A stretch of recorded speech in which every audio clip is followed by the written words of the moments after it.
Bienvenue sur Africa 24 dans cette nouvelle édition du 12-15. Voici les titres de l'actualité. Vive tension au Togo à l'approche des élections législatives prévues le 20 décembre. L'opposition s'est mobilisée le 8 décembre malgré l'interdiction de manifester décrétée par les autorités. Une mobilisation dont le bilan fait état de 2 pertes en vie humaine. Application de la réforme politique du système partisan au Bénin. Le bloc républicain qui soutient les actions du président Patrice Talon a tenu son congrès constitutif le 8 décembre. Un bureau politique national composé de 59 membres a été mis sur pied.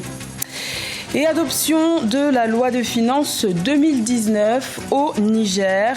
L'Assemblée nationale a voté le 8 décembre un budget en hausse de 4% par rapport à celui de 2018. Pour la première fois, la barre des 2000 milliards de francs CFA a été franchie. Mais tout d'abord, la Cour de justice de la CEDEAO pourrait bientôt intervenir dans la vie politique sénégalaise. Le candidat officiel du PDS à l'élection présidentielle du 24 février 2019, Karim Wade, fils de l'ancien président Abdoulaye Wade, a saisi cette instance juridique régionale pour contester la décision du gouvernement sénégalais rejetant son inscription sur les listes électorales au motif de sa condamnation en 2015 à 6 ans de prison pour enrichissement illicite. Au Togo, l'opposition a bravé l'interdiction de manifester décrétée par les autorités. Une mobilisation s'est tenue le 8 décembre dans les rues de Lomé pour réclamer le report des élections législatives du 20 décembre. Après des affrontements entre forces de l'ordre et manifestants, le bilan fait état de 2 pertes en vie humaine. Reportage de notre correspondante Emefa Kofi. La coalition des 14 partis politiques de l'opposition en union de prière dans une église presbytérienne à Lomé au lendemain des affrontements entre forces de l'ordre et manifestants. La délégation conduite par le chef de file de l'opposition est venue rendre grâce à Dieu et prier pour une sortie définitive de la crise politique au Togo. Une crise qui a encore enregistré 2 pertes en vies humaines selon le gouvernement, dont un enfant de 11 ans tué par balle. C'est le lieu de présenter nos condoléances aux parents des personnes tombées au cours des manifestations. Je crois qu'il y en a 3. Nous continuons les manifestations et nous disons, nous n'allons jamais servir de faire valoir au régime. Selon les premiers éléments recueillis par le gouvernement, à Lomé, des individus non identifiés et armés circulant à bord d'un 4x4 de couleur noire auraient fait usage de leurs armes. Des investigations sont en cours pour élucider les faits. Malheureusement, depuis 2017, ça fait, je crois, le 5e mineur qui est décédé dans ces manifestations politiques. Je pense que c'est un peu trop. La première personne qui doit répondre de tout ce qui se passe, c'est le chef de l'État. Donc c'est lui qui normalement aurait dû s'adresser au peuple en demandant aux uns et aux autres de se calmer et en faisant faire les réformes constitutionnelles, institutionnelles et puis électorales. Les manifestations anti-législatives de la coalition de l'opposition se poursuivent jusqu'au 18 décembre.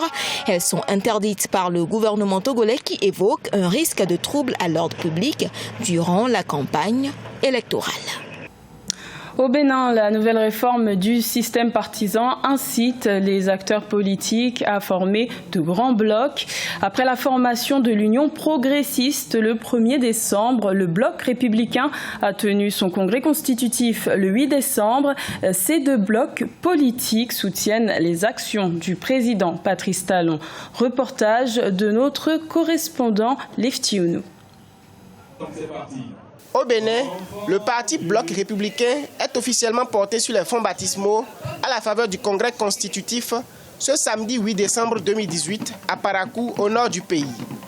Le Bloc républicain est né de la fusion de près de 180 partis et mouvements politiques soutenant les actions du président Patrice Talon. C'est le début d'une marche aux côtés du chef de l'État. Mieux, si nous réussissons, ce dont je ne doute pas, nous nous donnerons enfin les moyens de mettre le politique au service du développement économique et social de notre pays.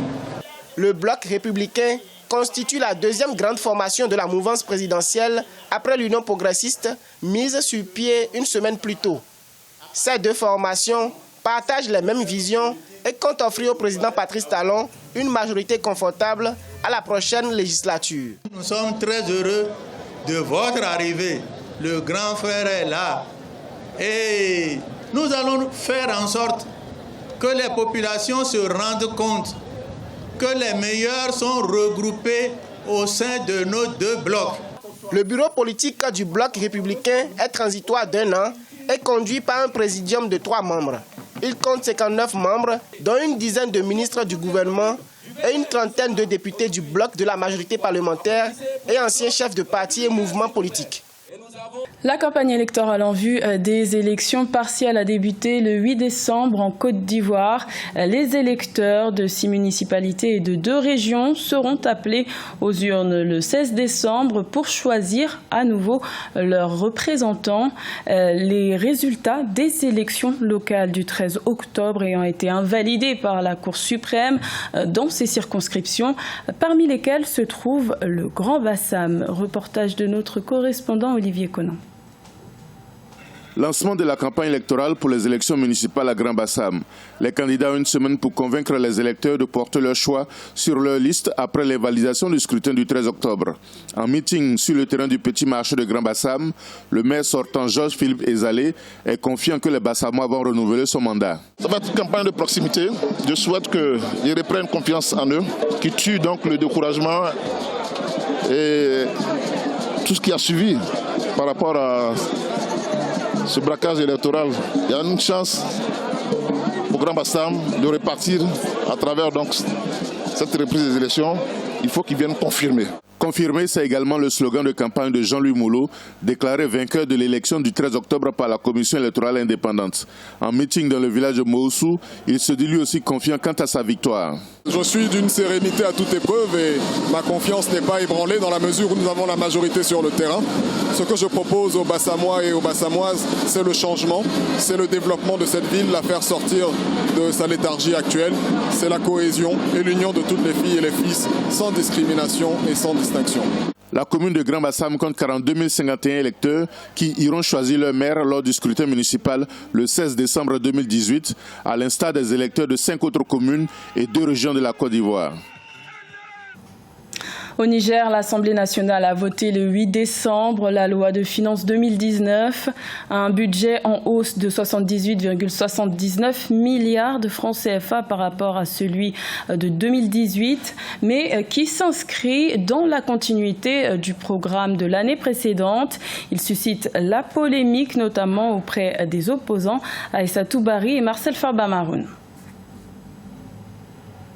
Au Niger, le projet de loi de finances pour l'année budgétaire 2019 a finalement été approuvé par l'Assemblée nationale. Voté par 129 voix pour, contre 33 voix et 2 abstentions, cette loi de finances connaît une hausse de 78,79 milliards de francs CFA par rapport à celle de 2018, qui était de 1971,97 milliards, soit une augmentation à valeur relative de 4%. Il y a une atmosphère qui est en train de se développer, avec notamment des contestations sur la loi de finances, un recouvrement de certaines taxes et impôts. Ça crée une certaine tension qui effraie naturellement les acteurs du secteur privé. Si ça continue au cours d'une année budgétaire, ça peut quand même impacter la qualité du climat des affaires. En recettes et en dépenses, la loi de finances est estimée à 2050,76 milliards de francs CFA, dépassant pour la première fois la barre des 2000 milliards de francs CFA. Adoptée pour la première fois en application de la méthode de budgétisation par programme, elle vise particulièrement à assurer une meilleure lisibilité des politiques publiques. Il y a quand même eu des belles réformes au Niger dans différents domaines, comme la fiscalité, les paiements des impôts, les paiements via les banques directement. Donc tout ça, c'est des choses qui sont importantes, comme la création d'entreprises, le raccordement à l'eau et à l'électricité, l'obtention de permis de construire. Mais au niveau de la fiscalité, il y a des pratiques et des comportements qui quand même font que les opérateurs économiques ne sont pas tout à fait rassurés. La taxe sur le transit international entrant, quant à elle, fait toujours polémique. Tout au long de l'année 2018, les acteurs de la société civile et l'opposition politique n'ont cessé de manifester contre sa suppression et contre la loi de finances de l'année en cours, estimant qu'elle lèse les secteurs sociaux de base.